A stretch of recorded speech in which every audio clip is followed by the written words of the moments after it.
Welcome sa munting YouTube channel natin guys. Please support my videos. Like, comment and subscribe lang po mga idolo. Maraming salamat po. Story Present, Myriad World Inventory Box.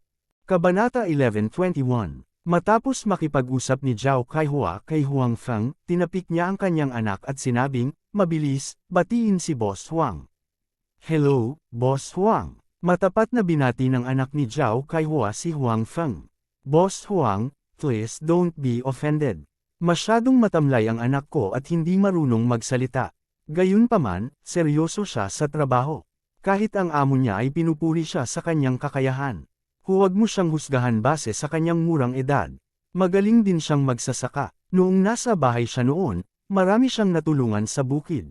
Halatang natatakot si Zhao Kaihua na titingnan ng masama ni Huang Feng ang kanyang anak, kaya patuloy siyang nagsasabi ng magagandang bagay para sa kanyang anak. Mula noong huling beses na sinabi ni Huang Feng na gusto niyang kontratahin ang lupa dito at pagkatapos ay kunin ang mga ito para tulungan siyang magsaka, kinalkala ni Zhao Kaihua na ang kanyang anak ay kikita lamang ng humigit kumulang 4,000 yuan sa isang buwan pagkatapos magtrabaho ng gusto para sa iba. Matapos ibawas ang karaniwang gastos sa pagkain at pamumuhay, ang natitirang pera sa isang buwan ay maaaring hindi man lang umabot sa 3,000 yuan. Bukod dito, wala ang kanyang anak sa kanyang tabi at nagdusa sa labas. Ang puso ni Zhao Kaihua ay labis ding nababagabag. Sa pagkakataong ito, nag-alok si Huang Feng ng 3,000 yuan bawat buwan upang tulungan siyang magsaka, kaya naisipan niyang tawagan ang kanyang anak. Pagdating ng oras, siya, ang kanyang asawa, at ang kanyang anak ay tutulong kay Huang Feng sa pagsasaka, at kikita sila ng halos 10,000 yuan bawat buwan. Hindi sila kumakain at umiinom ng marami sa bahay. Makalipas ang isang taon, makakaipon sila ng malaking pera. Kung ganoon, sa loob ng ilang taon, yayaman na ang anak niya kapag ikinasal na siya. Sa makatuwid, pagkaalis ni Huang Feng, nakipag-ugnayan si Zhao Kaihua sa kanyang anak at hiniling na bumalik kaagad. Matapos makita si Huang Feng ngayon, hindi na siya makapaghintay na irekomenda ang kanyang anak kay Huang Feng. Umaasa siyang hindi itaboy ni Huang Feng ang kanyang anak. Tumingin si Huang Feng sa anak ni Zhao Kaihua na may ngiti sa kanyang mukha. Marami na siyang nakitang mga kabataan sa kanayunan tulad ni Zhao Da. Tutal, siya mismo ay taga-rural. Marami sa mga batang ito ang hindi makapasok sa unibersidad. Paglabas nila para magtrabaho, dahadaw sila. Manu-manong trabaho lang ang kaya nilang gawin. Hindi lang nakakapagod, hindi rin sila kumikita ng malaki. Gayunpaman, karamihan sa mga taong ito ay mas tapat. Si Zhao Da sa kanyang harapan ay mukhang isang tapat na tao din. Si Huang Feng ay natural na walang intensyon na tumanggi. Si Zhao Da ay mula rin sa isang rural na background, kaya hindi magiging problema ang pagsasaka. "Zhao Da, tama ba? Gaano ka kalayo napunta sa paaralan?" tanong ni Huang Feng. "High school. I graduated from high school. Hindi ako nakapasok sa university, kaya nagtrabaho ako." Sinabi sa kanya ng kanyang ama na si Huang Feng ay isang malaking boss at hindi maaaring masaktan. Nagtrabaho siya sa labas ng ilang taon at nakakita ng ilang malalaking boss. Lahat sila ay mayabang at mahirap kausap. Kapag na-offend niya ang mga ito, tiyak na malas siya. Sa makatuwid, nang kausapin niya si Huang Feng, napakaingat din niya. "Huwag kang masyadong matakot sa akin. Hindi kita kakainin." Nakangiting sabi ni Huang Feng, "Paano ito? Kung willing kang manatili, hindi mo na kailangang magsaka. Tulungan mo lang akong bantayan ang lugar na ito. Kung mayroon man, sabihin mo lang sa akin. At saka, alagaan mo ang lugar na ito at huwag hayaang sirain ng iba ang itinanim ko." "Paano na? Siyempre, makakahanap ka rin ng mga taong mag-aalaga sa mga bukid dito." "Panipi, siguradong walang problema. Bata pa lang ay, nakikipag-away na ang anak ko. Walang problema sa pag-aalaga ng mga gamit sa bukid. Kapag may dumating para sirain, siguradong matatalo sila ng anak ko." Bago pa makapagsalita si Zhao Da, ang kanyang ama, si Zhao Kaihua, ay nagmamadaling magsabi. Medyo naaliw si Huang Feng. Ngayon lang, sinabi ni Zhao Kaihua na tapat ang kanyang anak. Ngayon, bata pa lang daw ay nakikipag-away na ang kanyang anak. Malinaw, naiintindihan ng kabilang partido ang ibinigay niya kay Zhao Da. Ito ay katulad ng mga security guard sa kumpanya, ngunit mas maluwag. Boss Huang, wala akong problema. Ipinapangako ko na walang magnanakaw ng kahit ano dito. Nangako rin si Zhao Da. Kung tutuusin, sa kanayunan, hindi katakataka ang magtayo ng kubol sa bukid at doon tumira para maalagaan ang mga pananim. Sa makatuwid, madaling maunawaan ni Zhao Da ang mga salita ni Huang Feng. Mabuti naman, sinabi ni Huang Feng, kung tungkol sa sweldo, bibigyan muna kita ng 6,000 yuan sa isang buwan. Kung gagawa ka ng mabuti, dagdagan ko ito. Bukod pa rito, makakahanap ka ng ilang katulong. Hindi mo kayang alagaan ang lahat ng mag-isa. Kung tungkol sa sweldo, maaari mong ibigay ito sa iyong ama at sa iba pa. 3,000 sa isang buwan. 6,000 sa isang buwan. Bulalas ni Zhao Kaihua, maging ang mukha ni Zhao Da ay puno ng pagtataka. Ang sweldong ito ay talagang lampas sa kanilang inaasahan. Ano pa ang hinihintay mo? Magpasalamat ka agad kay Boss Huang. Tinapik ni Zhao Kaihua ang kanyang anak at malakas na sinabi. Salamat, Boss Huang. Pasasalamat na sabi ni Zhao Da. Sa kanayunan, ang 6,000 sa isang buwan ay tiyak na hindi maliit na halaga. Boss Huang, huwag kang mag-alala. Talagang hikayatin ko siya na gumawa ng magandang trabaho. Tinapik ni Zhao Kaihua ang kanyang dibdib at nangako kay Huang Feng. Joke lang yun. Ang 6,000 ay hindi maliit na bilang. Bukod dito, sinabi rin ni Huang Feng na ito lamang ang panimulang sweldo. Kung ang kanyang anak ay gumawa ng mabuti, maaari niyang dagdagan ito. Si Zhao Kaihua ay tiyak na hindi nang ahas na maging pabaya. Okay, pagkatapos kong makipag-usap sa punong nayon, maaari kang opisyal na magsimulang magtrabaho. Sinabi ni Huang Feng kay Zhao Kaihua at sa kanyang anak. Ang mga nakapaligid na magsasaka, syempre, ay sobrang inggit kay Zhao Kaihua at sa kanyang anak. Gayunpaman, wala silang magagawa. Nang dumating si Huang Feng dito, si Zhao Kaihua ang unang tumanggap sa kanya. Malinaw na ginawa ni Zhao Kaihua ang magandang trabaho para mapasaya si Boss Huang, kaya inalagaan niya ang kanyang anak. Ang ibang mga taga-nayon ay nag-iisip din sa kanilang mga puso. Dapat ba nilang hayaang bumalik ang kanilang mga anak? Kung tutuusin, ang pagtatrabaho ng husto sa labas ay hindi kikita ng higit pa dito. Bukod dito, ang pagtingin kay Boss Huang, na bukas palad, kung babalik ang kanilang mga anak, maaaring hindi nila nangangahulugang mas masahol pa kaysa kay Zhao Da. Baka tumaas pa ang sweldo nila.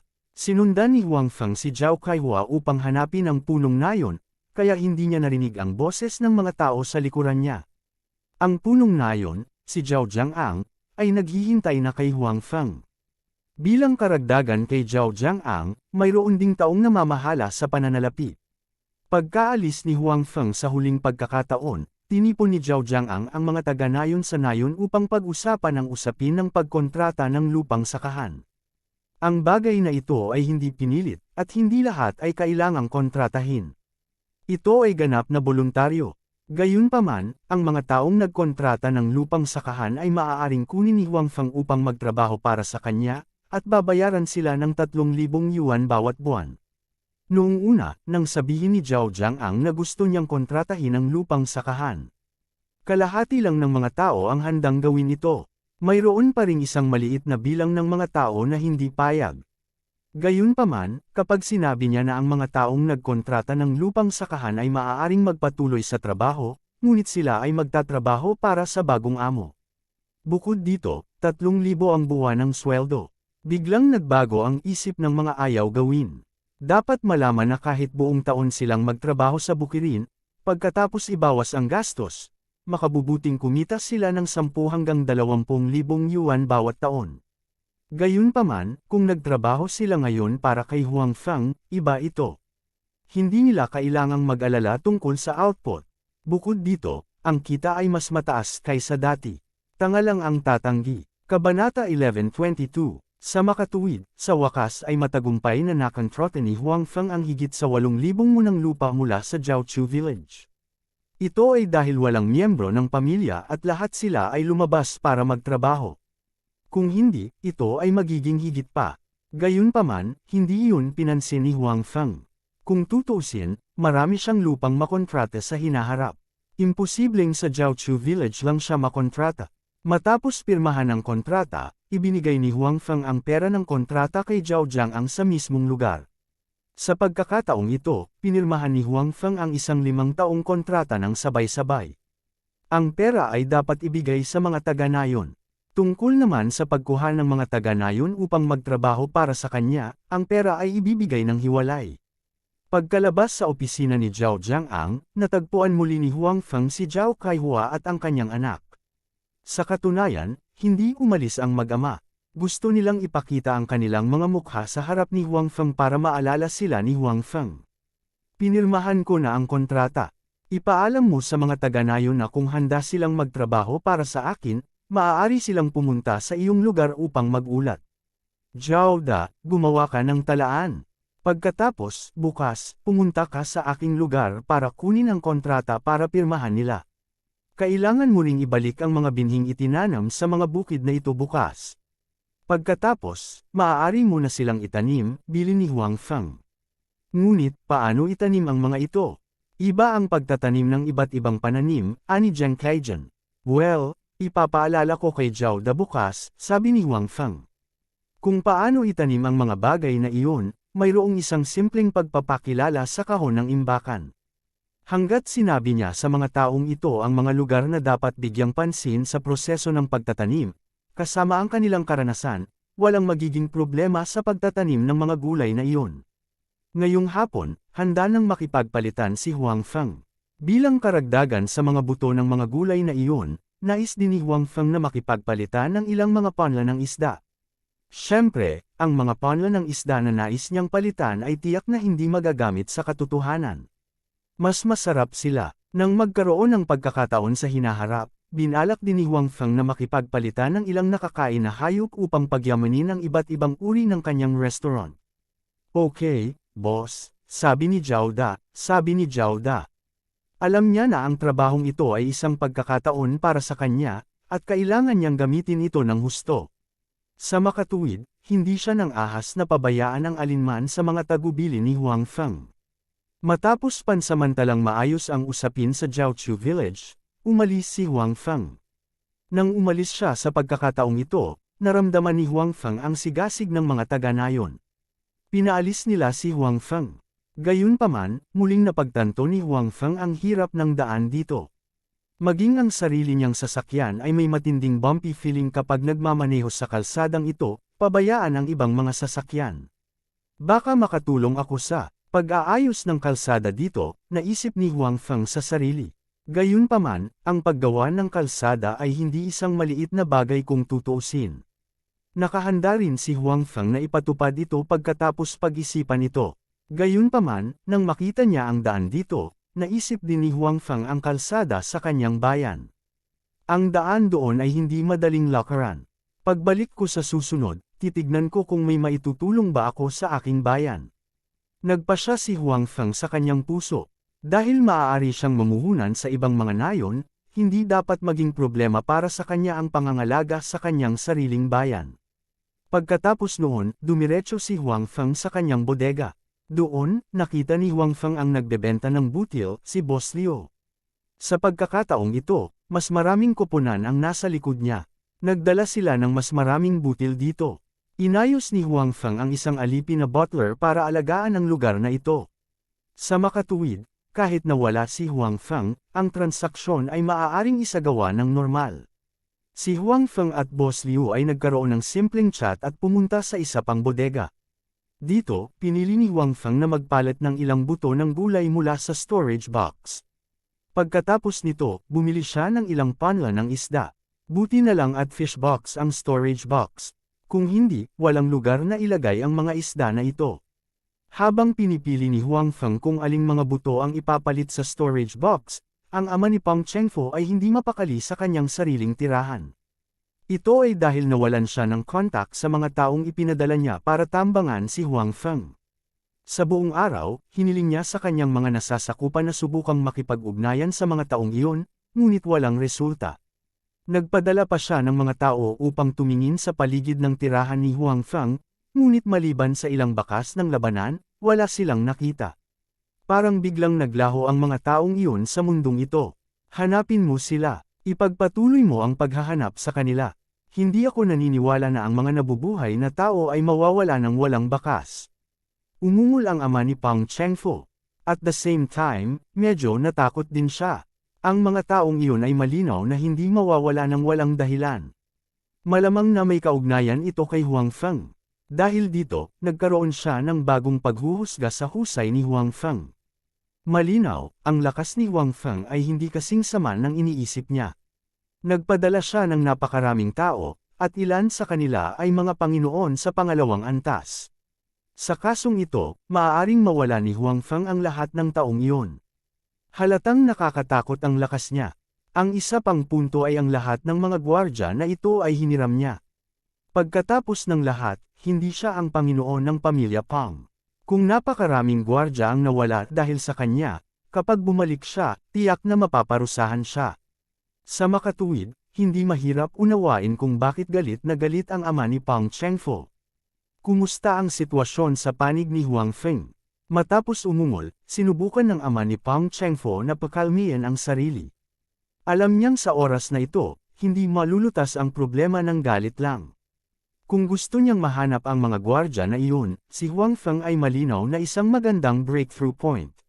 Dati, pinaghihinalaan niya si Kai Yud, ngunit hindi dapat magkaroon ng ganoong kakayahan ang kabilang partido. Sa makatuwid, si Huang Feng ang pinakamalaking sospek. Si Huang Feng ang pinakahinala. Everything is normal. Naging abala siya sa sarili niyang mga gamit at wala siyang nakitang kakaiba. Sabi ng isang gwardya sa tabi ng ama ni Pang Chengfu.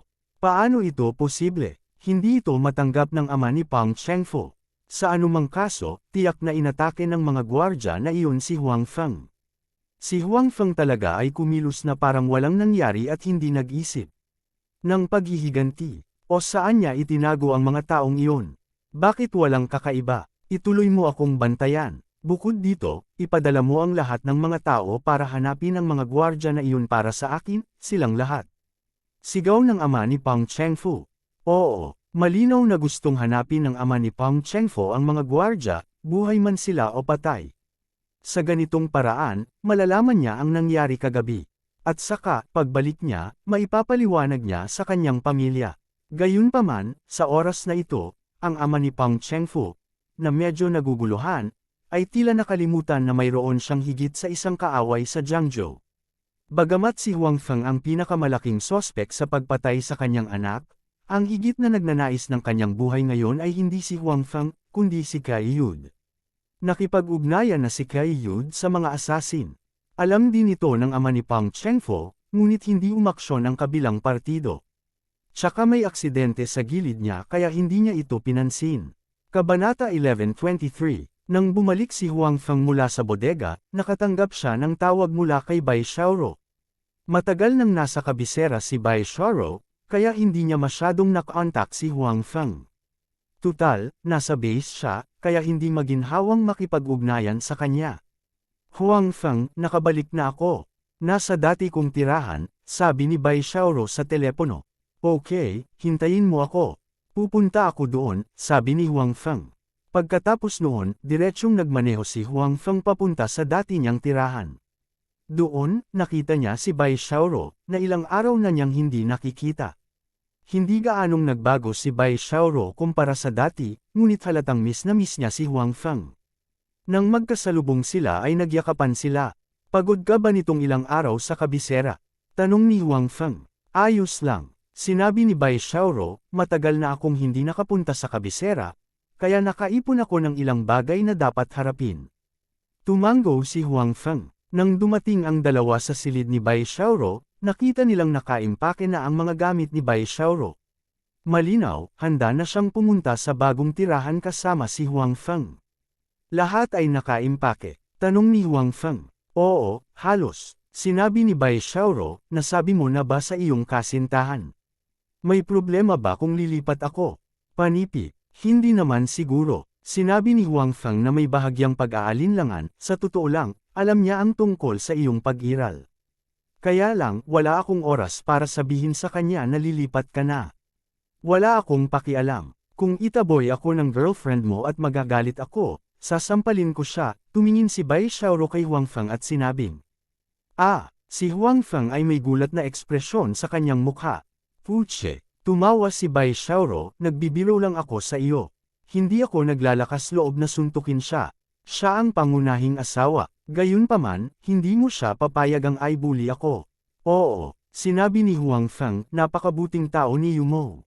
Hindi mo kailangang mag-alala. Habang nag-uusap ang dalawa, inayos nila ang kanilang mga gamit at iniwan ang lugar na ito na medyo memorable sa kanila.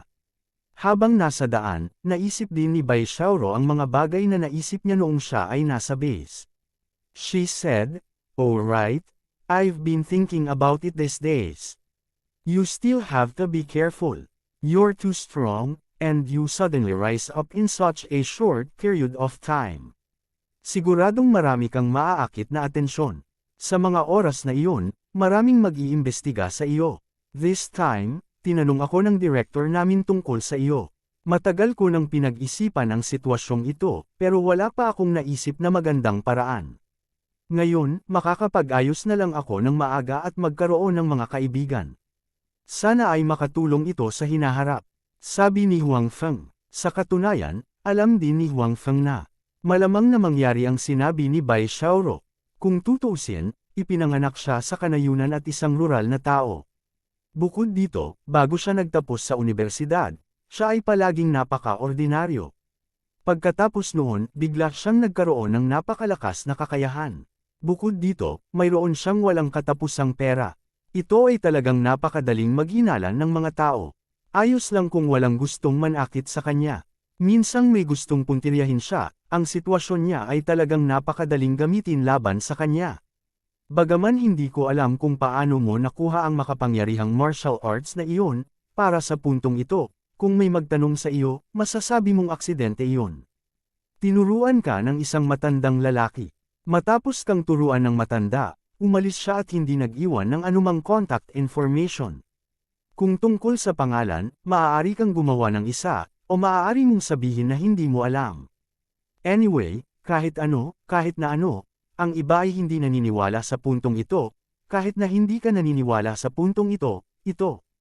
Sabi ni Bai Xiaoro. Siyempre, curious si Bai Xiaoro kung paano nakakuha ng martial arts si Huang Feng. Gayunpaman, wala siyang intensyon na pilitin si Huang Feng. Sa halip, tinulungan niya si Huang Feng na humanap ng paraan para makahanap ng dahilan para maalis ang mga hinala ng ibang tao. Hindi ba ito ang nilalaman sa TV at mga nobela? Sabi ni Huang Feng. Kahit saan, basta may pakinabang, ayos lang. At saka, sa mundong ito, may mga buhong na magsasaka na naglalakbay kahit saan. Walang nakakaalam kung totoo o hindi ang sinasabi mo. Sabi ni Bai Xiaoro, totoo yan. Tumango si Huang Feng bilang pagsang-ayon. Bagamat hindi kapanipaniwala ang paliwanag ni Bai Xiaoro, hanggat iginiit niya ang puntong ito, walang magagawa ang iba sa kanya. Ito ay sapat na. Tungkol sa iyong mabilis na pag-unlad sa maikling panahon, maaari mong harapin ang resulta ngayon. Sinabi ni Bai Xiaoro, dapat umiral ang Research Institute, kahit na walang resulta ng pananaliksik. Bilang karagdagan, kailangan mong gumawa ng higit pang mga koneksyon. Sa tingin ko ay maaari mong hilingin kay Secretary Qiu na ipakilala ka kay Secretary Tan. Pinahahalagahan ka ni Secretary Qiu. Marahil, tutulungan ka niya. Nagawa na ni Secretary Qiu. Sabi ni Huang Feng. Pagkatapos noon, sinabi niya kay Huang Feng ang nangyari kagabi. Gusto mong mamuhunan sa paggawa ng kotse. Napakamahal niyan. Bukod dito, ang mga domestic na kotse ay tila hindi masyadong sikat, sabi ni Bai Xiaoro. Nakapagdesisyon na ako, sinabi ni Huang Feng. Bukod dito, ang kalidad ng aking sasakyan ay mas mahusay kaysa sa mga dayuhang imported na kotse. Ang presyo ay halos kapareho ng mga domestic na kotse. Pagdating ng panahon, dapat itong maging sikat. Tungkol sa parehong kalidad ng mga imported na kotse, napatingin si Bai Xiaoro kay Huang Feng na may pagtataka. Mayroon kang teknolohiyang ito. Oo, sabi ni Huang Feng. Not to mention the information about automobile production in his storage ring, kahit wala siya, pwede pa rin niyang ipagpalit sa storage box. Kaya lang, napakamahal ng ganitong uri ng impormasyon. Imposibleng makuha ito ng walang daan-daang bilyong yuan. Ipinapakita rin ito kung gaano kahalaga ang impormasyong nakuha ni Huang Feng mula sa espasyo noon. Mabuti naman. Sabi ni Bai Xiaoro, naramdaman niya ngayon na tila nakakakuha si Huang Feng ng ilang magagandang bagay sa pamamagitan ng isang tiyak na channel, kabilang ang dating formula ng alak, kagamitan sa paggamot ng dumi sa alkantarilya, at maging ang martial arts na iyon. Dapat silang makuha sa pamamagitan ng pamamaraang ito. Ngayon, tila hindi napakahirap makakuha ng impormasyon sa paggawa ng kotse sa pamamagitan ng pamamaraang ito. Kung talagang mapapaunlad mo ang industriya ng kotse at maabot mo pa ang nangungunang antas sa bansa, kung gayon, sa oras na iyon, kahit na may pagdududa sa iyo, hindi sila mangangahas na madaling gumawa ng hakbang sa iyo. Sabi ni Bai Xiaoro, bagamat hindi nakikihalubilo si Bai Xiaoro sa opisyal, alam niya kung gaano kasabik ang teknolohiya ng domestic car. Ngayon, ang pangunahing teknolohiya ng paggawa ng domestic car ay dayuhan pa rin. Maging ang mga pribadong negosyong iyon ay halos nag-import ng dayuhang teknolohiya. Kung si Huang Feng ay maaaring magkaroon ng sarili niyang teknolohiya sa paggawa ng sasakyan, at mataas ang antas ng produksyon, tiyak na siya ay pahalagahan at paprotektahan. Sa oras na iyon, si Huang Feng ay magkakaroon ng karagdagang layer ng proteksyon, at walang sinuman ang madaling makakakilos sa kanya. Kabanata 1124, Pamumunuan ng Bansa. Humalaklak si Huang Feng. My goal is to lead the world. My car is to be sold all over the world. At saka, hindi lang ang kotse ko, but my other companies will also develop from domestic to foreign countries in the future. Hindi nagyayabang si Huang Feng, ngunit naisip niya iyon. Bukod dito, nadama niya na magagawa niya ito. Ang mga bagay sa storage box ay hindi naman masama. Ang mga produkto ng kanyang kumpanya, sa katotohanan, ay nangunguna sa mundo. Kung sa China lang siya umunlad, sayang ang pag-ibig ng storage box.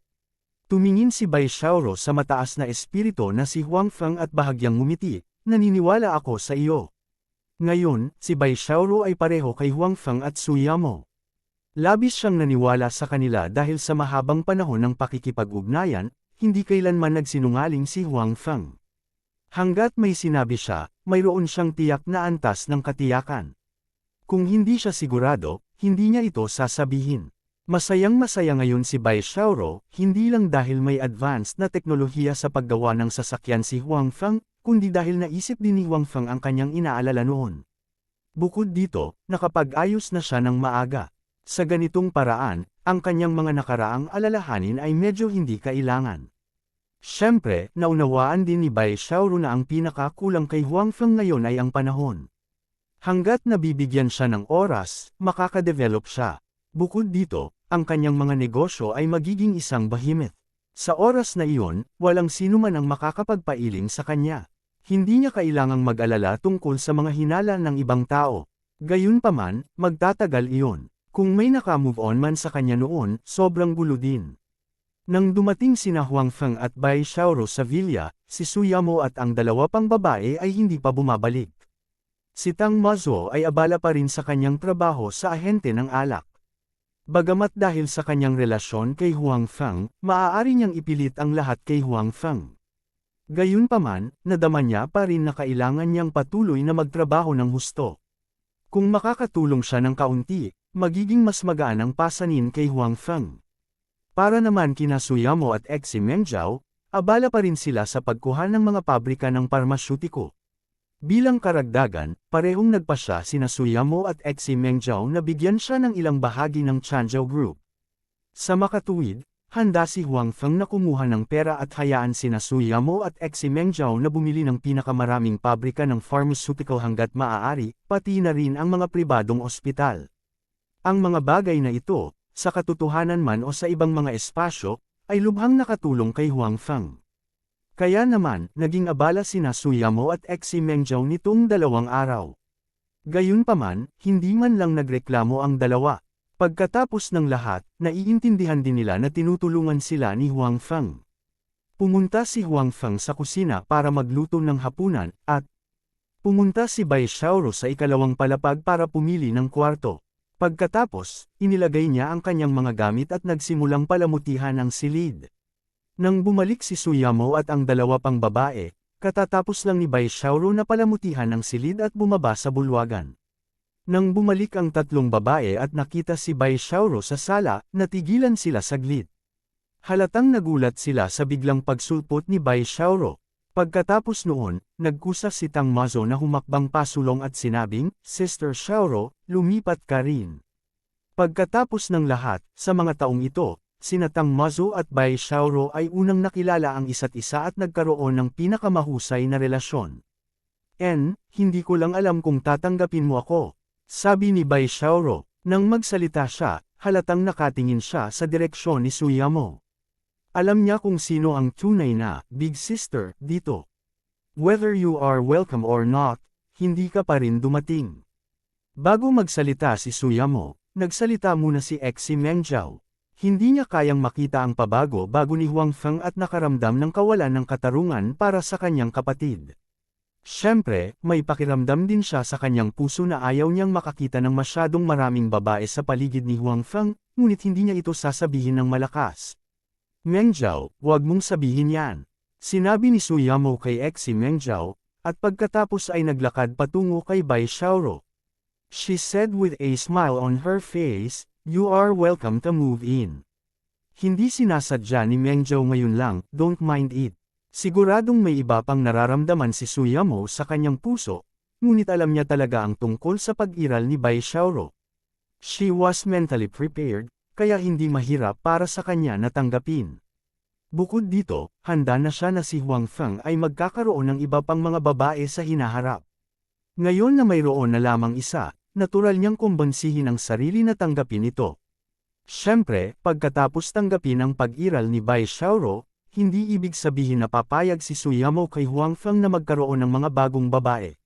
Siyempre, gagawa siya ng paraan para hindi siya magkaroon ng maraming babae sa paligid niya.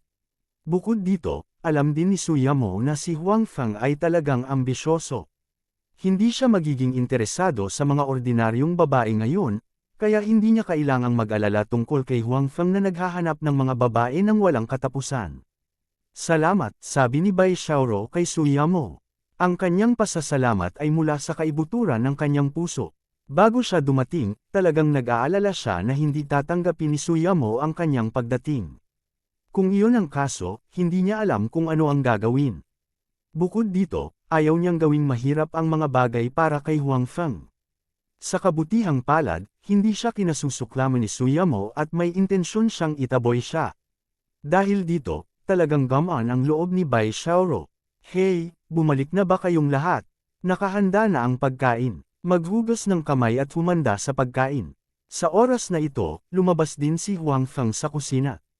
Pagkatapos nito, isa-isang inihain ng mga katulong na kapalit niya ngayon ang pagkain. Sa pagtingin sa mga aliping ito na lumitaw, sinabi ni Xi Mengjiao kay Huang Feng, Huang Feng, bakit mo nakita ang mga kabataan at magagandang taong ito? Talaga bang mga alipin sila at hindi iyong mga babae? Sa pagkakataong ito, kahit sina Suyamo at Tang Mazo ay tumingin kay Huang Feng na may kahinahinalang mga mata.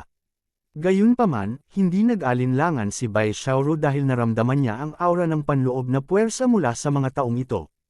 Malinaw, ang mga taong ito ay hindi ordinaryong tao, ngunit mga eksperto na may panloob na puwersa. Nakaramdam si Bai Xiaoro ng pang-aapi mula sa kanila. Bagamat pinaghihinalaan ni Bai Xiaoro ang relasyon ni Huang Feng sa mga taong ito, masyado rin siyang na-curious kung saan natagpuan ni Huang Feng ang napakaraming eksperto. Pakiramdam niya ay tila mas malakas ang lakas ng mga taong ito kaysa sa kanya. Siyempre, ang mga katulong dito. Sinabi ni Huang Feng, bukod dito, huwag mong tingnan ang kanilang magandang hitsura at huwag pansinin ang mga ito. Sa katunayan, sila ay napakalakas. Kahit na ang mga security guard ng kumpanya ay hindi kayang talunin ang isa sa kanila. *T, napakalakas ba nila? Hindi pa rin naniwala si Xi Mengjiao. Bakit naman ako magsisinungaling sa'yo? Sinabi ni Huang Feng, kung gayon, hahayaan ko silang magpakita sa iyo. Kabanata 11:25, paano ka magpapakita? Tanong ni Xi Mengjiao. Tumango si Huang Feng sa mga katulong. Mukhang naintindihan ng mga katulong ang ibig niyang sabihin. Nang medyo malayo pa sila sa hapagkainan, inihagis nila ang mga plato sa kanilang mga kamay palayo sa mesa. Pagkatapos, sa ilalim ng gulat na mga mata ng mga babaeng naruroon, ang mga plato ay maayos na inilagay sa mesa. Wala ni isang patak ng sopas ang natapon, at wala ni isang ulam ang nabaligtad. Ibig sabihin ba nito ay napakalakas nila? Halatang hindi pa rin naiintindihan ni Xi Mengzhao. Si Bai Xiaoro, sa kabilang banda, ay nagsanay ng panloob na puwersa, kaya naunawaan niya na ang mga diskarte ng mga tagapaglingkod ngayon ay hindi isang bagay na kayang gawin ng mga ordinaryong tao. Kailangan nilang kontrolin ng husto ang sarili nilang lakas. Para naman kay Suyamo at sa dalawa pa, dahil sila ay mga ordinaryong tao, bagamat nagulat sila sa mga diskarte ng mga katulong ngayon, hindi nila makita ang lakas nito. Si Huang Feng ay walang magawa. Upang mapanatag ang loob ng mga kababaihan, at kasabay nito ay ipaunawa sa kanila ang mga kakayahan ng mga tagapaglingkod na ito, kailangan lang ni Huang Feng na hayaan ang mga kababaihan na magpakitang muli. Sa pagkakataong ito ay mas simple at mas marahas. Matapos makuha ng mga babae ang signal mula kay Huang Feng, tumalon sila at tumakbo sa mga dingding sa bulwagan. Ang mga ito ay talagang tumatalon at tumatakbo sa mga dingding.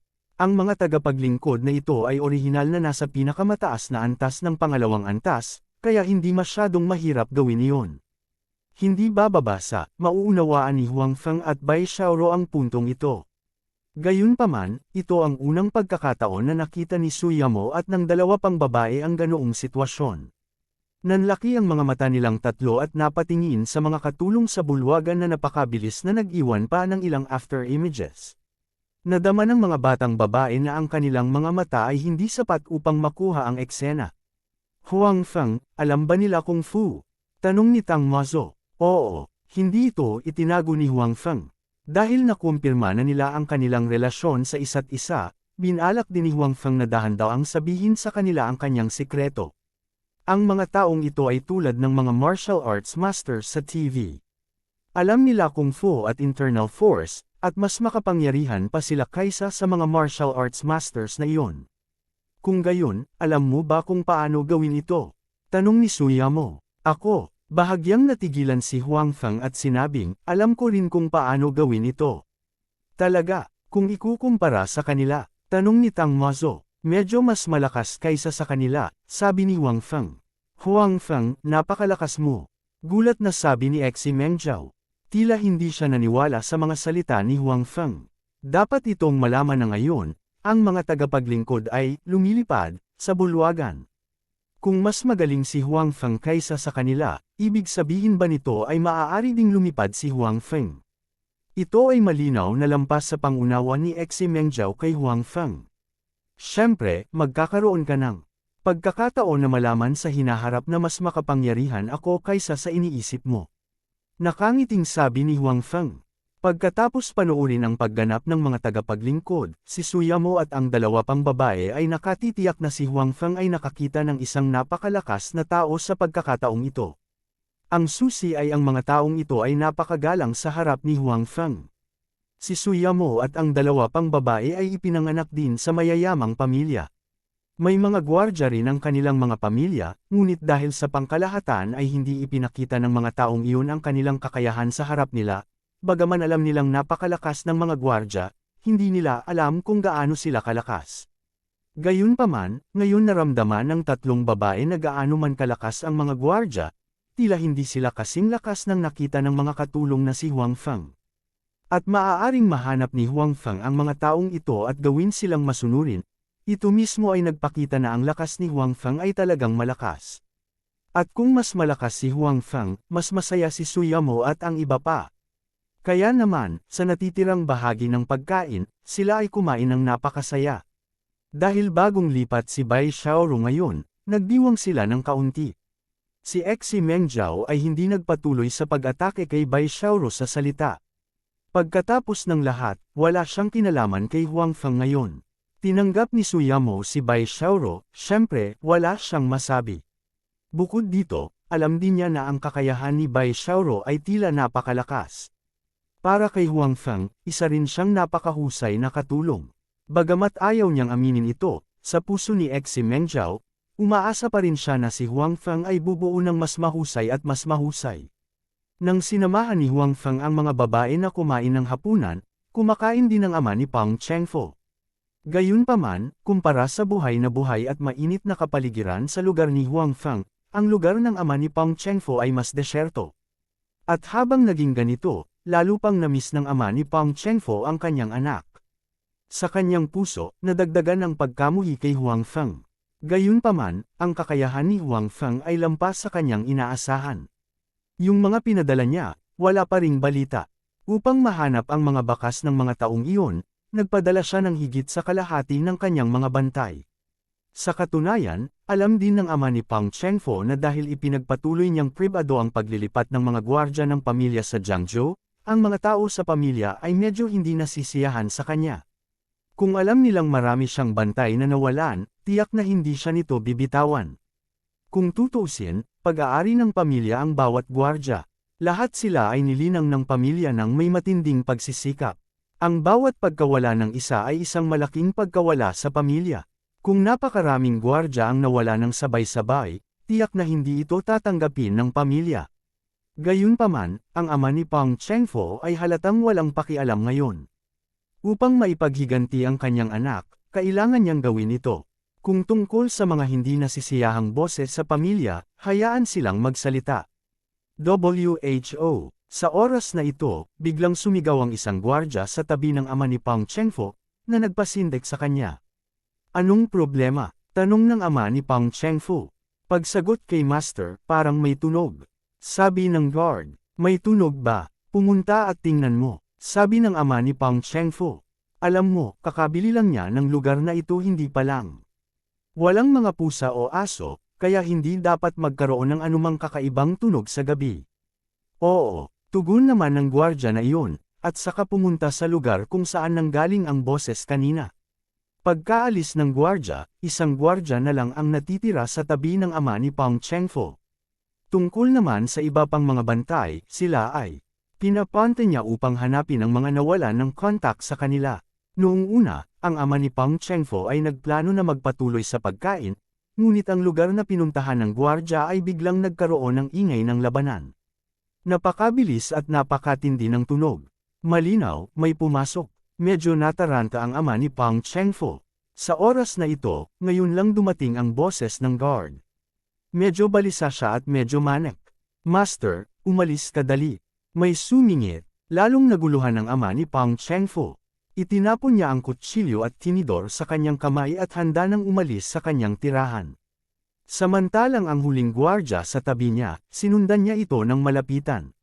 Kabanata 11:26. Gayunpaman, bago makaalis ang ama ni Pang Chengfo sa tirahan na ito, isang lalaking nakaitim ang lumitaw sa kanyang harapan.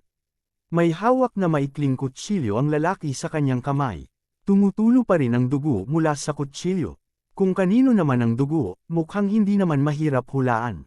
Sino ka? Pinilit ng ama ni Pang Chengfo na kumalma. Sa katunayan, ang ama ni Pang Chengfo ay nakakita ng maraming malalaking eksena, ngunit sa oras na ito, nakaramdam pa rin siya ng pagkabalisa at kawalan. Kung tutuusin, gaano man kagulo ang mga bagay na nakatagpo niya noon, hindi ito makakasama sa kanyang buhay. This time, iba na. Halatang dumating ang kaharap niya na may masamang balak. Isa pa, isang gwardya na lang ang naiwan sa tabi niya. Ang iba ay wala sa paligid, kaya nakaramdam siya ng sobrang insecure. Para sa tanong ng ama ni Pang Chengfo, hindi sumagot ang lalaki. Tila tinitigan niyang mabuti ang ama ni Pang Chengfo, na para bang kinukumpirma kung ang taong ito ang hinahanap niya. Matapos kumpirmahin, sumugod siya ng may hawak na maikling kutsilyo sa kanyang kamay. Mabangis siyang dumating. Master, mauna na po kayo. Pipigilan ko po siya. Sa oras na ito, malakas na sinigawan siya ng huling gwardya ng ama ni Pang Chengfo. Pagkatapos, sumugod siya sa lalaki, at ang dalawang panig ay nag-away sa isang iglap. Labis din ang pag-aalala ng gwardya sa kanyang puso, dahil may naramdaman siyang aura na mas malakas pa sa kanya mula sa taong dumating. Bukod dito, napakabigat ng aura ng kabilang partido. Kitang-kita na marami na siyang buhay. Napakahirap pakitunguhan ng ganitong uri ng tao. Mayroon siyang mga kasanayan at karanasan sa pakikipaglaban. Walang balak ang ama ni Pang Chengfo na manatili at makipaglaban sa gwardya. Nakita niyang tila nakasalikop ang gwardya sa binata na naka-black shirt kaya naman sumuray-suray siya palabas. Sa pagkakataong ito, labis na ang pagsisisi niya sa kanyang puso. Hindi niya dapat pinalabas ang napakaraming gwardya. Dapat ay mayroon pa siyang iilan sa tabi niya. Kung hindi, hindi siya mahuhulog sa puntong ito. Gayunpaman, huli na para mag-isip ng kahit ano ngayon. Ang pinakamahalagang bagay ay ang makatakas mula rito. Hanggat siya ay umalis, siya ay mag-iimbestiga ng mabuti upang makita kung sino ang nagnanais ng kanyang buhay.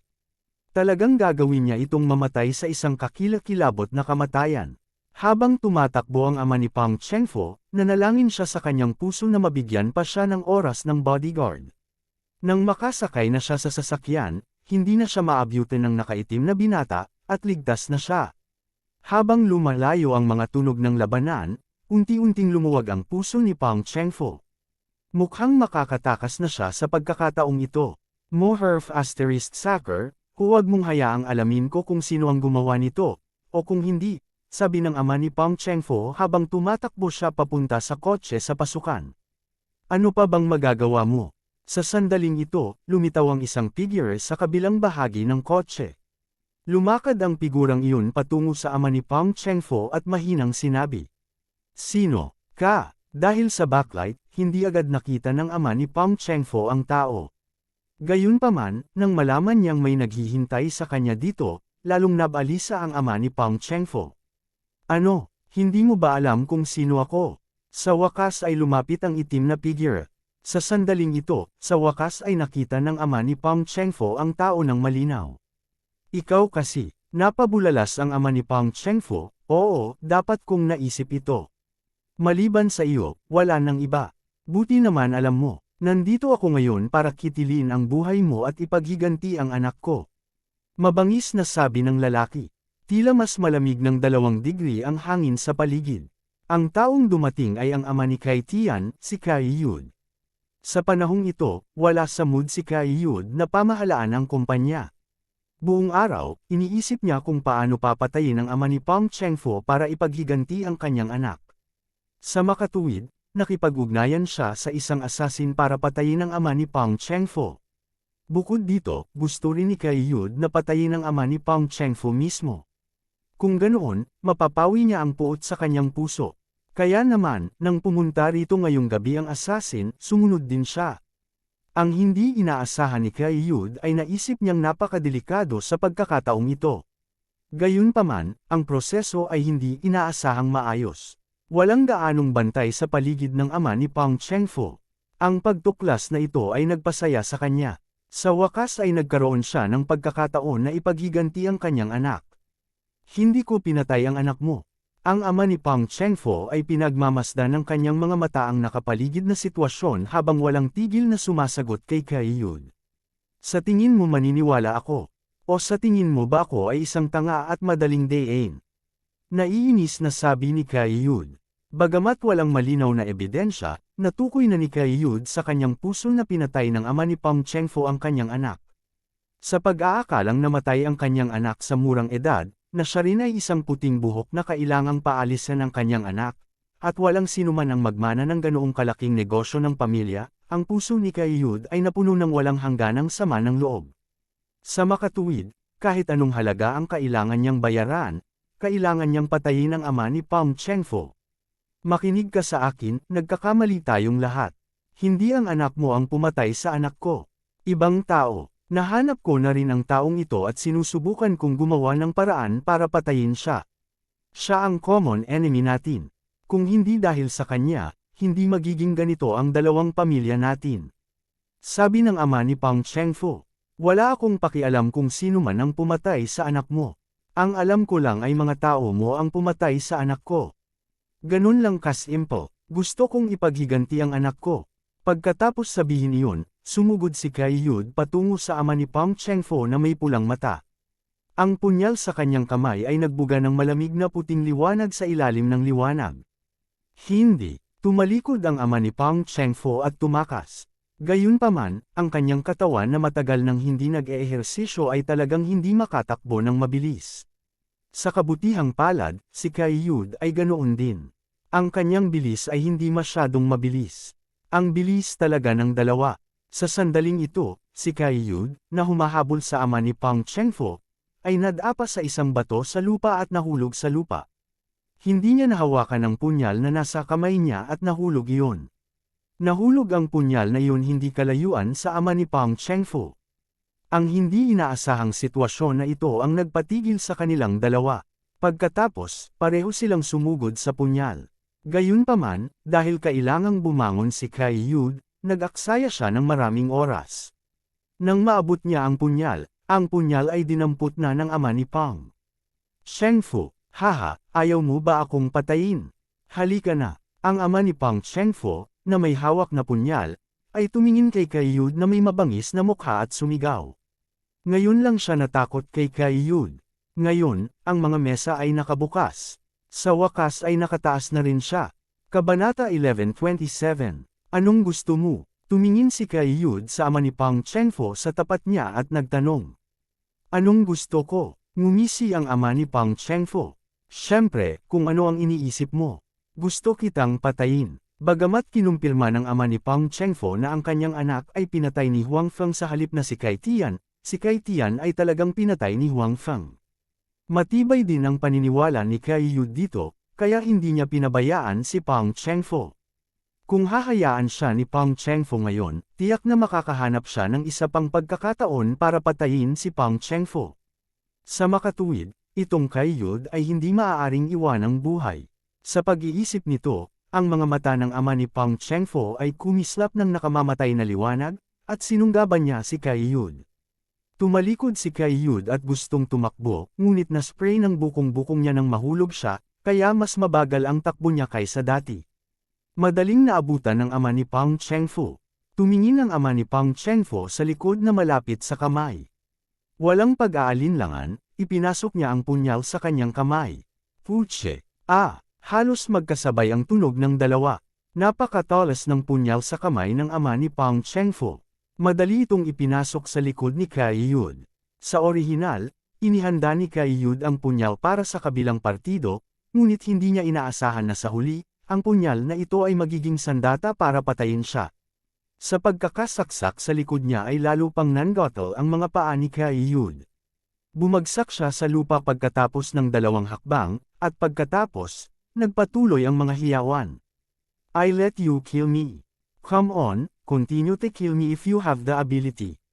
Umungol ang ama ni Pang Shengfu. Sa panahong ito, ang kanyang kalooban ay napakasama, at siya ay labis na nalulumbay. Kailangan niyang magbulalas. Kung tutusin, patay na rin ang kanyang anak. Bagamat mayroon siyang kapangyarihan at impluwensya, walang ebidensya. Nakikita lamang niya ang mamamatay tao na patuloy na namumuhay ng maayos, ngunit hindi niya maipaghiganti ang kanyang anak. Dahil dito, labis na nagtatampo ang ama ni Pang Shengfu sa kanyang puso. Kailan pa siya nagkaroon ng ganoong pakiramdam? Sa makatuwid, sa oras na ito, nakuha niya ang pagkakataon. Kailangan niyang magbulalas ng tuloy-tuloy. Hinugot ng ama ni Pang Shengfu ang punyal, at saka muling sinaksak si Kai Yud, na lalong napahiyaw si Kai Yud, na hindi pa nakabawi. Papatayin kita. Sa oras na ito, si Kai Yud, na malubhang nasugatan, ay naging mas mabangis. Bigla siyang tumalikod, at nang hindi naalis ang punyal sa kanyang katawan, hinawakan niya ng dalawang kamay ang leeg ng ama ni Pang Shengfu at tumangging bumitaw. Medyo nataranta rin ang ama ni Pang Shengfu. Hindi niya inaasahan na ganito pala kabangga si Kai Yud. Wala siyang pakialam sa mga sugat sa kanyang katawan. Gusto niya talagang mamatay na kasama niya. Gayunpaman, malinaw na ayaw mamatay ng ama ni Pang Shengfu. At least, ayaw niyang mamatay ngayon. Kaya naman, pinilit niyang tanggalin ang punyal sa katawan ni Kai Yud at muling itinusok sa katawan ni Kai Yud. Sa pagkakataong ito, patuloy niyang sinasaksak ang punyal sa dibdib ni Kai Yud. Hindi nagtagal at ang katawan ni Kai Yud ay tinusok ng ama ni Pang Shengfu. Damaloy ang dugo sa katawan niya na parang libre. Mapatla ang kanyang mukha, at medyo nanginginig pa ang kanyang katawan. Gayunpaman, kung nais niyang ipaghiganti ang kanyang anak, ginamit niya ang kanyang malakas na paghahangad. Upang pigilan ang kanyang sarili na bumitaw. Mamatay para sa akin. Tila lalong naging baliw ang ama ni Pang Shengfu. Tuloy-tuloy na inilabas ang punyal at sinaksak. Puno ng mabangis na ekspresyon ang mukha niya. Sa wakas, dahil masyadong malubha ang mga sugat ni Kai Yud, wala siyang pagpipilian kundi bitawan ang kanyang kamay. Nakahiga lang siya sa lupa at nakatingin sa langit ng blanko ang mga mata. Doon ay parang nakita niyang tinatawag siya ng kanyang anak. Little Tian, huwag kang mag-alala. Darating din si Dad para samahan ka. Sa hinaharap, walang makakabuli sa'yo. Napahiga si Kaiyud sa lupa, ngunit wala siyang pakialam sa mga sugat sa kanyang katawan. Ang anak niya lang ang iniisip niya. Mamatay, mamatay para sa akin. Ang ama ni Pang Chengfo ay pumasok sa isang estado ng galit. Paulit-ulit niyang inuulit ang pangungusap na ito. Hindi bumagal ang galaw ng kanyang mga kamay dahil sa pagbitaw ni Kaiyud. Sa wakas, sa ilalim ng patuloy na pag-atake ng ama ni Pang Chengfo, si Kaiyud ay huminga ng kanyang huling hininga. Gayunpaman, sa oras na ito, walang takot sa kamatayan sa kanyang mukha. Naawa lang siya na hindi niya kayang patayin ang ama ni Pang Chengfo. Mula noong araw na pinatay ang kanyang anak, patay na ang kanyang puso. Ngayon, mamamatay na rin siya. Hindi siya natakot dahil nangangahulugan din ito na makikita niya muli ang kanyang anak. Namatay si Kaiyud sa ilalim ng punyal ng ama ni Pang Chengfo. Napakalungkot ng kanyang pagkamatay, parang sirang sako ang buo niyang katawan. May mga butas sa lahat ng dako. Damaloy ang dugo kung saan-saan. Puno rin ng dugo ang katawan ng ama ni Pang Chengfo. Haha, ayaw mo ba akong patayin? Halika, tingnan natin kung sino ang papatay kung sino. Natuklasan din ng ama ni Pang Chengfo ang pagkamatay ni Kaiyud. Nakakalokong sigaw niya na parang gusto niyang ilabas lahat ng hinaing sa katawan niya. Paf! Sa oras na ito, isang dagger ang tumpak na tumama sa kanyang puso. Hindi alam kung saan nanggaling ang punyal na ito, ngunit ito ay napakabilis. Matapos tamaan ang kanyang katawan, hindi na ito huminto nang dumiretso ito sa hilt ng end blade. Ang pagtawa sa bibig ng ama ni Pang Chengfo ay biglang natigil. Ibinaba niya ang ulo at hindi makapaniwalang tumingin sa puso niya. Nandoon talaga ang punyal. Bukod dito, ito ay ipinasok ng napakalalim. Nakaramdam siya ng pananakit nang bahagya siyang gumalaw. Gayunpaman, pinilit pa rin niyang iangat ang ulo at tumingin sa direksyon ng kanyang tirahan. Sure enough, may nakita siyang figure doon. Ang taong ito ay ang binatang nakaitim na dumating sa kanyang tirahan noon. Ikaw, turo ng ama ni Pang Chengfo sa kabilang partido. May gusto siyang sabihin pero hindi niya magawa. Pagbuka niya ng bibig, umagos ang dugo. Bang! Biglang nahulog ang katawan ng ama ni Pang Chengfo. Dilat ang kanyang mga mata habang nakatingin sa langit. Gayunpaman, hindi tulad ni Kaiyud. Ang kanyang mga mata ay puno ng pag-aatubili at pag-aatubili na humiwalay sa mundong ito. Ayaw niyang mamatay, ayaw niya talagang mamatay. Marami pa siyang magagandang araw na naghihintay sa kanya. Nais niyang mabuhay pa ng ilang dekada. Gayunpaman, tila ang lahat ay walang kabuluhan. Mamamatay na siya, naintindihan niya ito. Gayunpaman, malinaw na ayaw niyang sumuko. Bulong niya sa sarili, iligtas mo ako, iligtas mo ako. Gayunpaman, malinaw na walang makakaligtas sa kanya sa oras na ito. Ang katotohanang maaaring lumabas ang Youth in Black ay nangangahulugan na napatay din ang kanyang bantay. Walang tao sa paligid ng tirahan na ito. Pagkaraan ng ilang sandali, ang ama ni Pang Chengfo ay namatay ng hindi sinasadya. Kahit namatay siya, hindi nakapikit ang mga mata niya. Malinaw, ayaw niyang mamatay ng payapa at ayaw niyang mamatay. Lumapit ang Youth in Black sa tabi ng ama ni Pang Chengfo at yumuko para kunin ang kanyang punyal. Pagkatapos, sinulyapan niya si Kaiyud na patay na at umalis ng walang sabi-sabi. Kabanata 11:28, kinaumagahan, nalaman ni Huang Feng ang tungkol sa pagkamatay ni Kaiyud at ng ama ni Pang Chengfo mula kay Qiuning Shuang. Kung titingnan ang sitwasyon sa pinangyarihan, dapat ay si Kaiyud ang pumunta upang patayin ang ama ni Pang Chengfo. Pagkatapos, si Kaiyud ay pinatay ng kabilang partido. Gayunpaman, si Kaiyud ay handa sa pagkakataong ito. Dapat ay mayroon siyang katulong.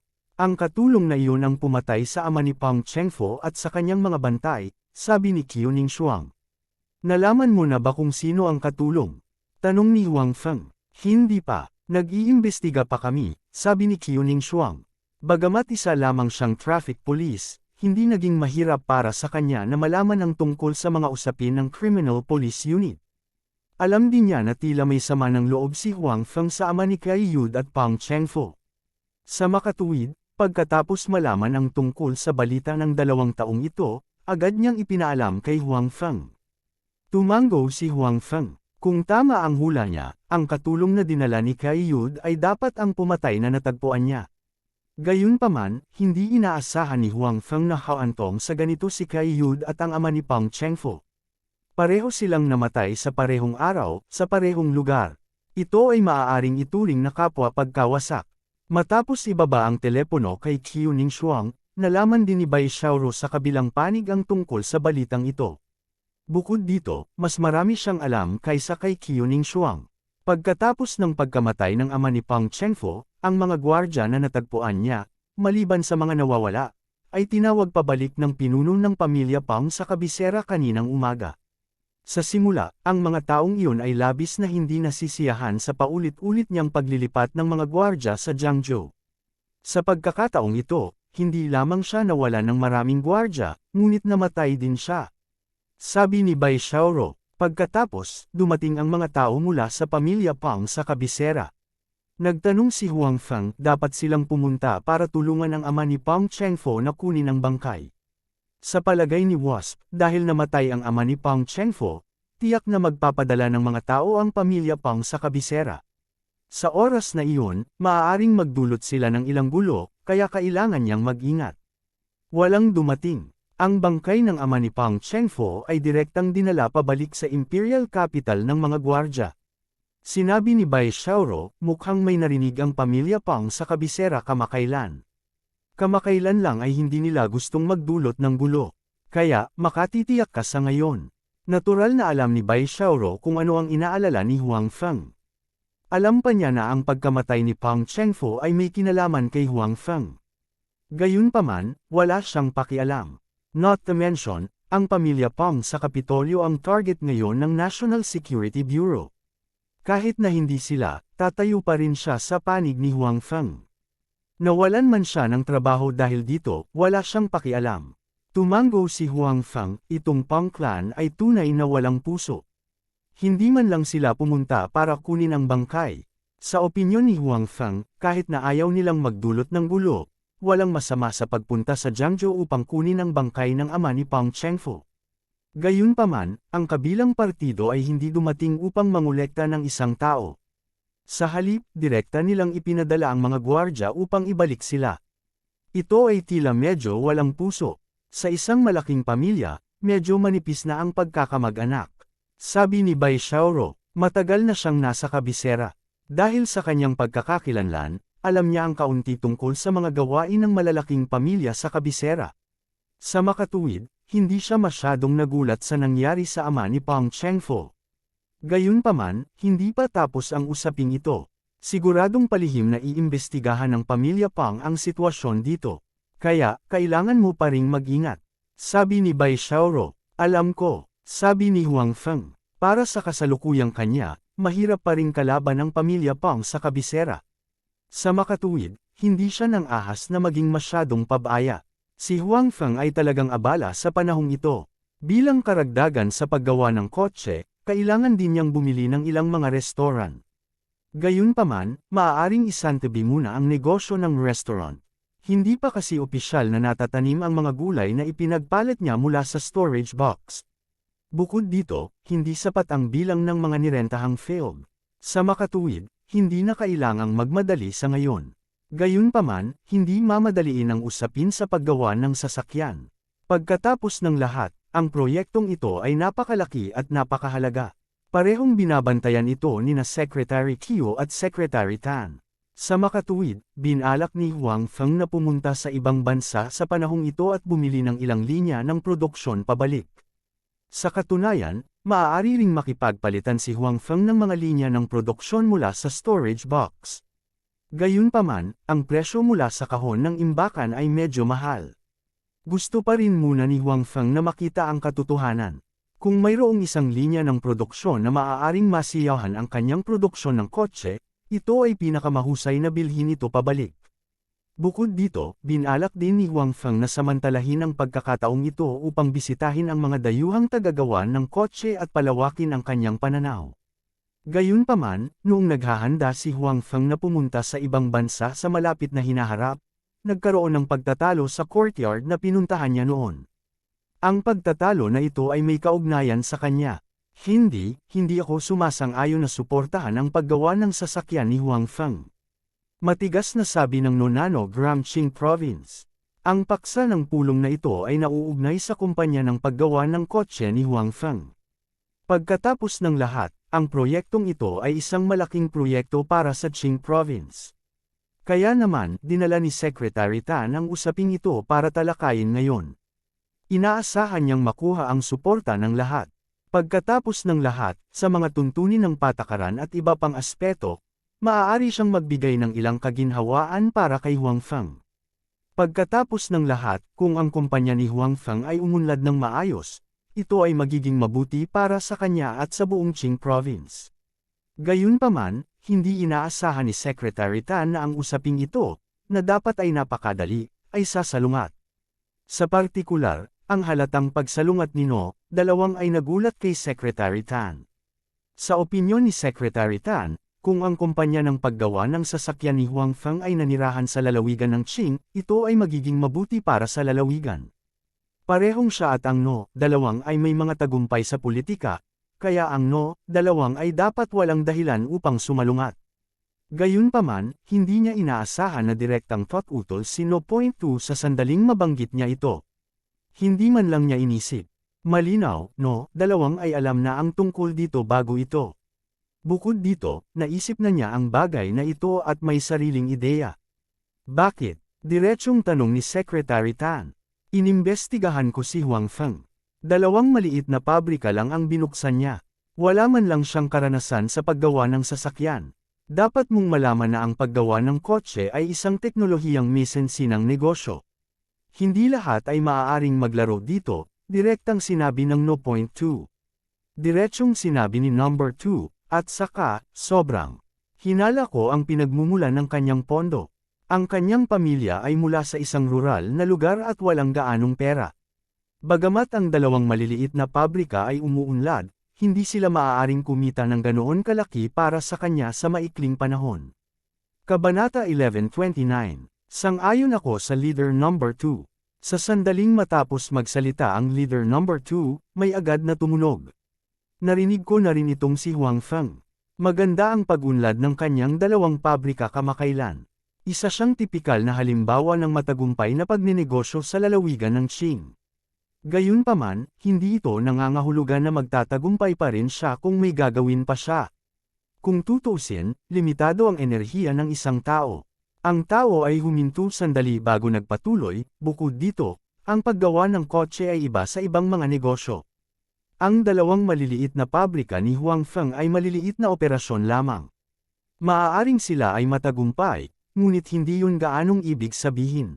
Ang paggawa ng kotse ay isang proyekto na nangangailangan ng mataas na teknikal na pamantayan. Ang mga nangungunang negosyo sa paggawa ng sasakyan ay gumagamit na ngayon ng pangunahing teknolohiya ng mga dayuhang kumpanya. Tungkol sa pera na kanilang kinikita, sigurado ako na ang lahat ng ito ay kinikita ng mga dayuhang kumpanya. Sa katunayan, maraming mga negosyo ang hindi gaanong kumikita at nasa panganib na mabangkarote anumang oras. Sa sandaling matapos magsalita ang taong ito, nagkaroon ng pagsabog ng talakayan. Dahil sa kanilang mga posisyon, alam ng mga taong ito ang ilang bagay na hindi alam ng mga ordinaryong tao. Alam din nilang hindi nagsisinungaling ang taong kanina lang.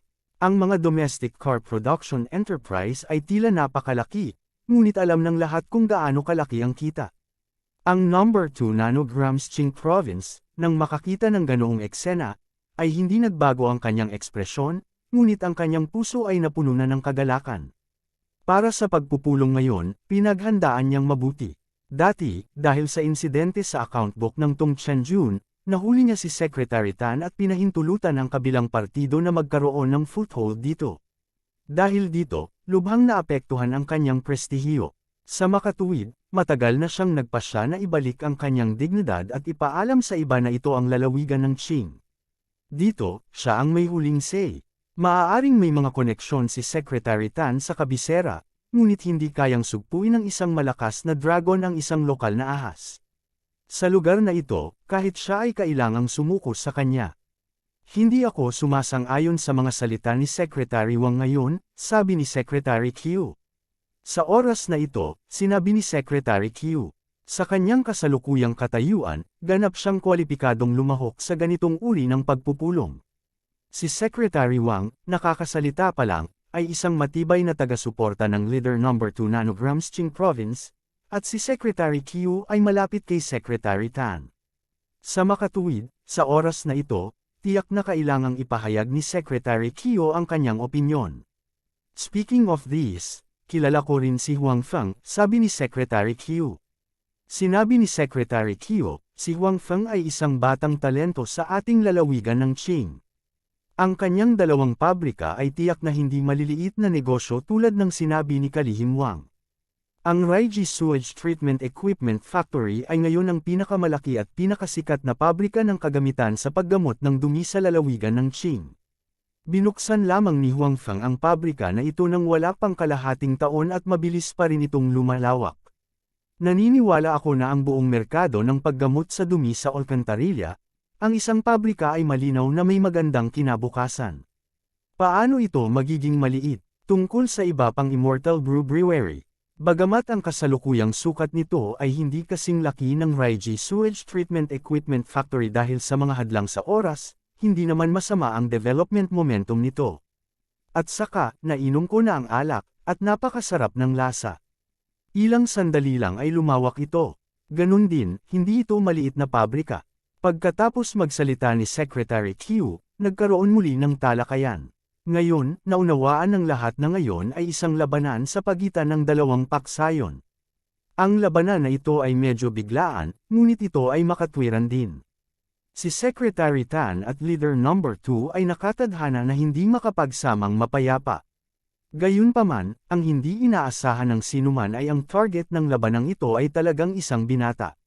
Gayunpaman, panig man ito ni Secretary Tan o panig ng Leader No. 2, kilala nilang lahat si Huang Feng. Dahil dito, ang ibang tao, na narinig ang pangalan ni Huang Feng sa unang pagkakataon, ay lubhang interesado kay Huang Feng. Nais din nilang makilala ang taong ito na makakapag-away nina Secretary Tan at Leader No. 2. Ang mga salita ni Secretary Qiu ay makatwiran. Nakita ko ng personal si Huang Feng, at tiyak na hindi siya isang taong nanggugulo. Sa oras na ito, nagsalita din si Secretary Tan, at matatag siyang tumayo sa panig ni Huang Feng. Dapat malaman na ang ginagawa ngayon ni Huang Feng ay lubhang kapaki-pakinabang sa kanya. Natural, ayaw ni Secretary Tan na magkaroon ng anumang aksidente sa plano ng produksyon ng sasakyan ni Huang Feng. Dapat ilang beses pa lang siyang nakita ni Secretary Tan, kaya malamang hindi mo pa siya masyadong kilala. Sinabi ng Leader No. 2, ako mismo ay sumasang-ayon sa mga salita ni Secretary Qiu. Itong Huang Feng ay talagang isang taong may kakayahan, hindi ko itinatanggi iyon. Gayunpaman, ang pagiging may kakayahan ay hindi nangangahulugang magagawa niya ng maayos ang lahat. Ang paggawa ng sasakyan ay halatang hindi maliit na bagay. Hindi ako naniniwala na ang gayong tao na kakatapos lang ng pag-aaral ay makakagawa nito ng maayos. Kung siya ay huminto sa kalahati, at magkakaroon tayo ng malaking bigat ng pera para sa atin, harapin ang kahihinatnan. At saka, kailangan ko pa ring sabihin iyon. Hindi ko alam kung saan nanggaling ang pera ni Huang Feng. Dapat alam mo na gusto niyang mag-invest ng 5 bilyon, at ito pa lang ang inisyal na puhunan. Galing siya sa rural area. Kahit na ang dalawang pabrika ay may unlimited potential gaya ng sinabi ni Secretary Qiu, tutal, masyadong maikli ang oras. Imposible para sa kanya na patuloy na kumita ng ganoong kalaking pera, leader sa No. 2. Maraming tao ang tumango, at marami sa kanila ang direktang sumuporta sa mga salita ni Leader No. 2. Bagamat nagkaroon ng matibay na paninindigan si Secretary Tan pagkatapos ng insidente sa account book nitong Tianjun, at naapektuhan din ang prestihiyo ng Leader No. 2, ang Leader No. 2 ay nagtatrabaho sa Qing Province sa loob ng maraming taon. Mayroon pa siyang network ng mga koneksyon. Kaya naman sa pagpupulong ngayon ay marami pa rin ang sumuporta sa kanya. Medyo nag-alinlangan din si Secretary Tan. Una, may ilang pressure mula sa mga taong naruroon. Kung tutuusin, kakaunti lang ang tao sa gilid niya. Bukod kay Secretary Qiu na mahigpit na sumuporta sa kanya, kahit na ang iba ay sumuporta sa kanya, may limitasyon kung gaano kalaki ang kanilang magagawa. Bukod dito, talagang medyo nag-aalala siya tungkol sa pinagmulan ng mga pondo ni Huang Feng. Pagkatapos ng lahat, alam niya ang tungkol sa pagkakakilanlan ni Huang Feng at naramdaman niyang may mali sa pera ni Huang Feng.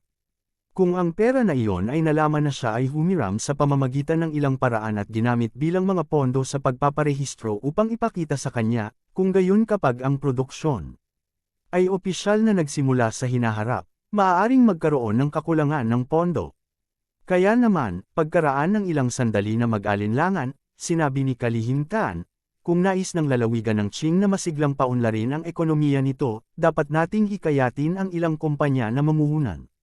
Dapat din nating matatag na suportahan ang ilang kumpanyang may potensyal. After a pause, Secretary Tan continued, "Of course, I also partially agree with Leader Number 2's words. Dapat walang problema sa source of funds. We can't have a situation where some companies are empty-handed." Kabanata 1130. Sa huli, nagkaroon ng kompromiso sina Secretary Tan at No. Iimbestigahan muna nila ang pera ni Huang Feng. Kung walang problema sa kanyang pera, tatanggapin at susuportahan nila ang kumpanya ng paggawa ng sasakyan ni Huang Feng. Bagamat hindi niya ganap na nakamit ang kanyang layunin, ang number 2 ng Qing Province ay nasiyahan sa resulta. Inimbestigahan niya si Huang Feng ng husto, at naniniwala siya na hindi maaaring magkaroon ng ganoong kalaking pera si Huang Feng. Kung talagang napakaraming pera niya, tiyak na may mali sa pera. Kaya naman, nang matapos ang investigasyon, itinigil ang kaso. Pagkatapos ng pulong, hiniling ni Secretary Tan si Secretary Qiu na manatili. Alam niya na si Secretary Qiu ay may magandang relasyon kay Huang Feng, kaya gusto niyang ipaliwanag ito sa kanya. Secretary Tan, naiintindihan ko, sabi ni Secretary Qiu. Maging si Secretary Qiu mismo ay nagulat na si Huang Feng ay naglabas ng napakaraming pera ng sabay-sabay, lalo pa si Secretary Tan, na hindi gaanong kilala si Huang Feng. Hindi maiiwasan na medyo hindi siya sigurado. Bukod dito, ito ay hindi isang maliit na proyekto. Kapag naipatupad na ito, makakaapekto ito sa paggawa ng desisyon ng buong lalawigan ng Qing. Kaya naman, maliwanag na binigyang halaga ito ni Secretary Tan. Dagdag pa rito, bagamat si Secretary Tan ang number 1 ng Qing Province, wala pa siyang final say sa probinsya. Sa pagpupulong ngayon lang, suportado pa rin ng number 2 ng Qing Province ang number 2 ng Qing Province, kaya nagkaroon ng sariling kahirapan si Secretary Tan. Mabuti at naiintindihan mo. Tulungan mo akong sabihin kay Huang Feng na walang ibang paraan, sabi ni Secretary Tan. Gayunpaman, para mabayaran siya, kapag nakapasa siya sa investigasyon, tiyak na tutulungan ko siyang ipaglaban ang ilang patakaran na kapaki-pakinabang sa kanya. Kung nahihirapan siya, maaari siyang lumapit sa akin. Medyo nahiya si Secretary Tan. Pagkatapos ng lahat, ipinangako na niya kay Huang Feng na walang magiging problema sa paggawa ng kotse, ngunit nangyari pa rin ang sitwasyong ito. Naawa siya kay Huang Feng. Oo naman, naniniwala ako na mauunawaan ni Huang Feng, sabi ni Secretary Qiu. Pagkatapos noon, bumalik si Secretary Qiu sa kanyang opisina at tinawagan si Huang Feng. Nang matanggap ni Huang Feng ang tawag at marinig ang sinabi ni Secretary Qiu, medyo nagulat siya, ngunit naramdaman din niya na ito ay makatwiran. Madaling pukawin ang hinala tungkol sa pinagmulan ng kanyang pera, at ang mga tao ay hindi tanga. Gayunpaman, hindi inaasahan ni Huang Feng na darating ito ng ganoon kaga. Noong una, gusto niyang maghintay hanggang sa matapos ang kanyang plano. Sa pagkakataong iyon, kahit na may maghinala sa kanya, hindi siya matatakot. Gayunpaman, tila may isang taong ayaw magbigay sa kanya ng napakaraming oras. Ang number 2 ng Qing Province. Matapos ibaba ni Huang Feng ang telepono, inulit niya ang pangalan ng taong tumatarget sa kanya. Ayon kay Secretary Qiu, sa pagkakataong ito, ang pangalawang in-command ng lalawigan ng Qing ang nilinaw na naghihinala siya sa kanya. Gayunpaman, hindi nakakuha ng sapat na suporta si Secretary Tan, kaya naman nagsimula ang investigasyon. Sana, matulungan ako ng storage box na malutas ang problemang ito, sabi ni Huang Feng sa kanyang sarili. Sa tuwing magpapalitan ng pera si Huang Feng, nalaman niyang may dagdag na pera sa kanyang account kaagad, at ang bangko ay tila hindi nagtaas ng anumang pagtutol o pinaghihinalaan siya. Nadama ni Huang Feng na dapat ay ito ang kredito ng storage box. Dahil maaaring lokohin ng storage box ang bangko, posibleng maiwasan ang investigasyon ng number 2 ng Qing Province. Bukod dito, hanggat naipasa niya ang investigasyong ito, hindi lang si Secretary Tan ang makonsensya dito, kundi mas aalagaan din niya ito sa hinaharap. Kasabay nito, kung sino man ang naghihinala sa kanya at gustong mag-imbestiga sa kanya sa hinaharap, kailangan nilang mag-isip ng mabuti bago ito gawin. Hindi nila siya madaling imbestigahan. Sa makatuwid, ang insidenteng ito ay hindi lubos na masamang bagay para kay Huang Feng. Naniniwala siyang kakayanin ito ng storage box. Bagamat hindi pa inaprubahan ng probinsya ang kanyang proyekto, hindi masyadong nag-aalala si Huang Feng. Ito ay isang investigasyon lamang sa kanyang pinagkukunan ng pondo, wala nang iba pa. Sa makatuwid, hindi binalak ni Huang Feng na huminto sa paggawa ng iba pang mga bagay. Pagkuha ng mga linya ng produksyon, paghahanap ng pabrika, o pagtatayo ng sarili niyang pabrika, lahat ng mga bagay na ito ay kailangang magpasya ng maaga. Bukod dito, naghahanda si Huang Feng na magtayo ng isang kumpanya at pagsamahin ang kanyang sariling mga kumpanya. Kaya naman, kailangan niyang magkaroon ng sariling headquarters ng kumpanya. Ang nasabing gusali ng punong tanggapan ay tiyak na mas maganda kung siya mismo ang nagpatayo nito. Ang nasabing gusali ay hindi maitatayo sa isang araw o dalawa, kaya kailangan niyang ayusin ito sa lalong madaling panahon. Natagpuan din ni Zhao Da ang bodega ni Huang Feng sa umaga. Doon, inayos ni Huang Feng na ibigay sa kanya ng mga alipin ng mga buto ng gulay. Susundan din siya ng mga panla ng isda sa Jiaochu Village. Tungkol naman sa paraan ng pagtatanim ng mga gulay at ilang bagay na dapat bigyang pansin, nang ipinagpalat ni Huang Feng ang mga buto, ibinigay sa kanya ng storage box ang instruction book, kaya inabot na lang niya ang instruction book kay Zhao Da. Sa makatuwid, hindi na kinailangan ni Huang Feng na siya mismo ang mag-ayos ng pagtatanim ng mga gulay. Nang malapit nang pumunta si Huang Feng sa Spacetime Entertainment para tingnan, nakatanggap siya ng tawag mula sa kanyang kapatid. Talagang nakausap ni Huang Feng ang kanyang pamilya sa telepono sa panahong ito. Gayunpaman, dahil ang kanyang kapatid na babae ay nasa kanyang 3 taon sa high school, hindi niya laging dala ang kanyang telepono. Sa makatuwid, ang magkapatid ay kadalasang hindi gaanong nakikipag-ugnayan sa isa't isa. Kung tutuusin, bagamat kumpiyansa ang kanyang kapatid na babae sa pagsusulit sa pasukan sa kolehiyo, maliwanag na hindi ito ang oras para magpahinga. "Hello kuya, pupunta ako sa pwesto mo para maglaro." Ang kapatid ni Huang Feng, si Huang Feng Tingting, ay naghintay kay Huang Feng na sagutin ang telepono at direktang sinabi kay Huang Feng nang may pagtataka. "Pumunta ka sa pwesto ko para maglaro. Ano ang problema?" Nalilitong tanong ni Huang Feng. Hindi naman sa hindi niya ito tinanggap. Matagal na niyang hindi nakikita ang kapatid kaya siguradong na-miss niya ito. Gayunpaman, ang kanyang kapatid na babae ay nasa kanyang 3 taon sa mataas na paaralan. Ito ang pinakamahirap na oras para sa kanyang pag-aaral. Paano siya magkakaroon ng oras para lumapit? May 3 araw na bakasyon ang ating paaralan para sa National Day. Sinabi ko sa aking mga magulang na pupunta ako sa inyong lugar upang maglaro. Pumayag din ang aking mga magulang. Tuwang-tuwang sabi ni Huang Tingting. Dati, dahil sa kanyang edad at paaralan, hindi siya nakapunta sa Jiangzhou para maglaro.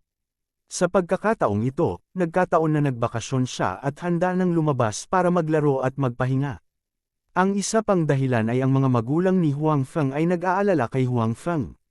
Dati, si Huang Feng ay hindi gaanong nakikipag-ugnayan sa kanyang pamilya dahil sa kanyang kahirapan. Pagkatapos noon, bigla niyang sinabi na nagbukas siya ng pabrika kasama ang kanyang mga kaibigan at kumita ng malaki. Nagpapadala siya ng pera sa bahay bawat buwan. Medyo nabahala ang mga magulang ni Huang Feng. Kaya naman, nang malaman nilang gustong lumabas ng kanilang anak para maglaro at magpahinga, pumayag sila. Maaari lang silang pumunta sa Jiangzhou at makita ang aktwal na sitwasyon ni Huang Feng. "That's very good. Let me know kapag naghihintay ka. Sunduin kita sa station." Masayang sabi din ni Huang Feng. Tuwang-tuwa pa rin siyang makita ang kapatid.